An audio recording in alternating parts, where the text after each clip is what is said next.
देखिए आज हम कक्षा 9th गणित की प्रश्नावली 1.1 के सवाल हल करेंगे जो कि संख्या पर आधारित है। यहाँ पर इस अध्याय में हमारे पास सभी संख्याएं दी हुई है, परिमेय संख्या, पूर्ण संख्या, प्राकृत संख्या।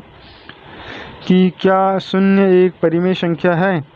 क्या इसे p/q के रूप में लिख सकते हैं, जहाँ p और q एक पूर्णांक है और q कैसा है, नॉट इक्वल टू 0 है। तो देखिए परिमेय संख्या को हम p/q के रूप में लिखते हैं ना। तो हमको पूछा है कि शून्य, क्या शून्य परिमेय संख्या है? तो हमारा उत्तर क्या हो जाएगा? हाँ, हाँ शून्य परिमेय संख्या है। क्यों है? क्योंकि फ्रेंड जो शून्य परिमेय संख्या इसीलिए है क्योंकि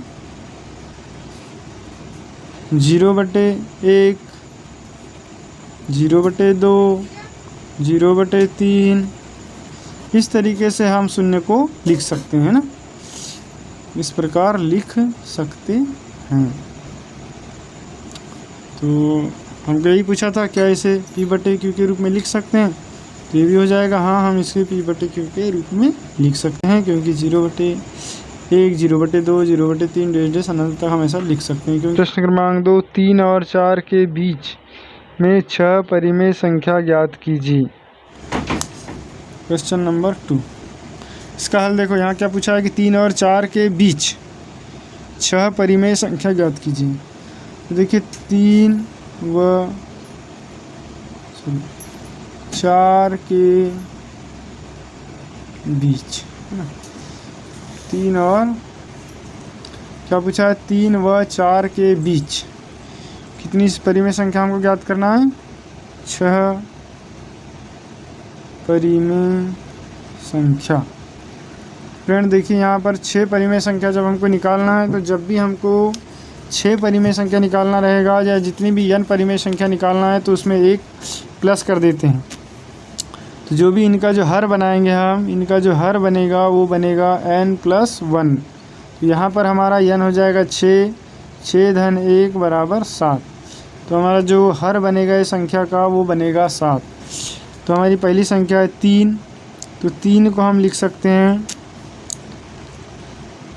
3 × 7/7। तो ये हो जाएगा, देखिए 7×3 21/7। ठीक उसी प्रकार सेकंड जो है 4 कि 4 है, तो 4 को हम लिख सकते हैं 4 × 7/7। तो ये हो जाएगा 7×4 28/7। अब देखिए हमको 3 और 4 के बीच में 6 परिमेय संख्या निकालना था, तो हम 21/7 और 28/7 के बीच में 6 परिमेय संख्या निकालेंगे। तो देखिए क्या हो जाएगा हमारी, तो 3 व 4 के बीच 6 परिमेय संख्या। फिर क्या हो जाएगी, देखिए 3 का मतलब हो गया हमारा 21/7।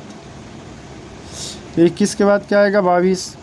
तो हो जाएगा 22/7, फिर 23/7, 24/7, 25/7, 26/7 और ये हो गई हमारी संख्या 27/7। लास्ट संख्या आ जाएगी 4, जिसको हम लिख सकते हैं 28/7। तो इसको हम लिखेंगे 28/7 बराबर 4।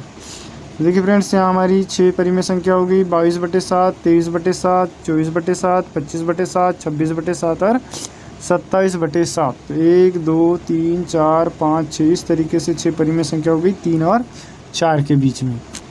ठीक है फ्रेंड्स, अभी तक आपने चैनल सब्सक्राइब नहीं किया हो तो प्लीज़ इसे सब्सक्राइब कर लें और बेल आइकन की घंटी को ज़रूर प्रेस करें ताकि आप तक सभी नोटिफिकेशन पहुंच सकें। अगला क्वेश्चन है प्रश्न क्रमांक 3। प्रश्न क्रमांक 3 में क्या लिखा है कि 3/5 और 4/5 के बीच 5 परिमेय संख्या ज्ञात कीजिए। दिया गया परिमेय संख्या 3/5 व 4/5 के बीच को कितनी परिमेय संख्या निकालना है? 5 निकालना है। 5 परिमेय संख्या। ठीक है,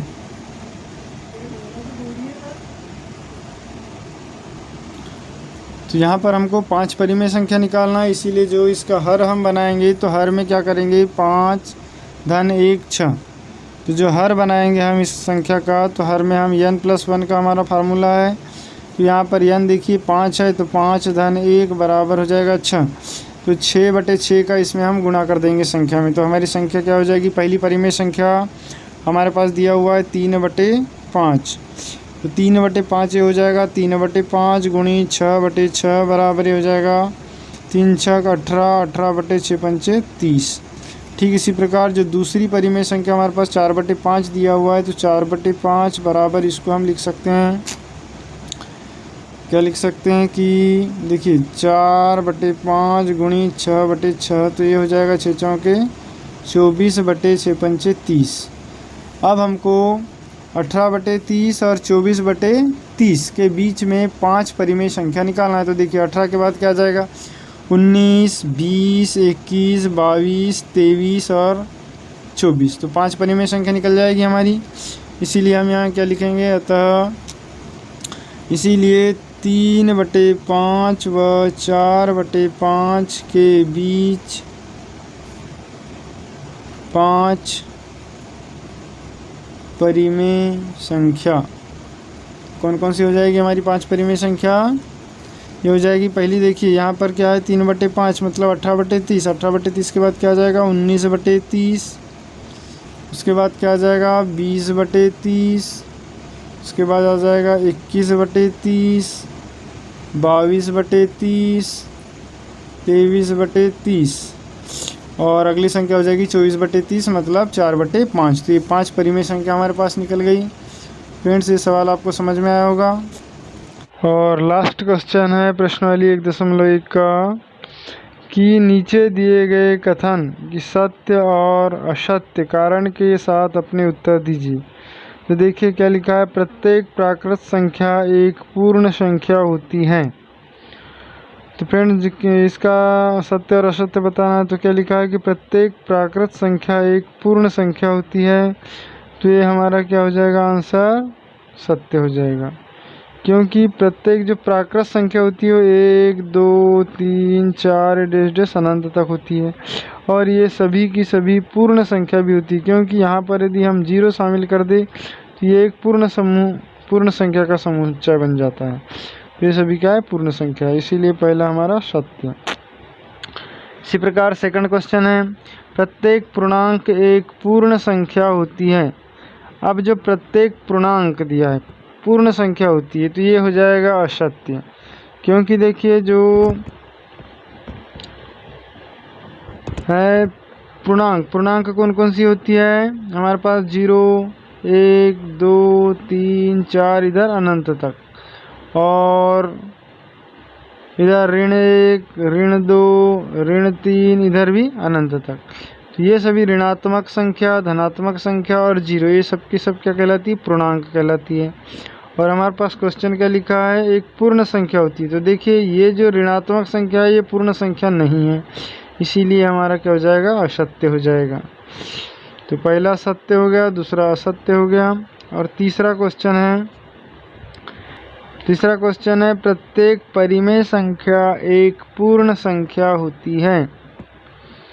प्रत्येक परिमेय संख्या एक पूर्ण संख्या होती है, ये भी असत्य होगा, क्योंकि जो परिमेय संख्या होती है वो P/Q के रूप की होती है और जो पूर्ण संख्या होती है वो 0 1 2 3 ये होती है।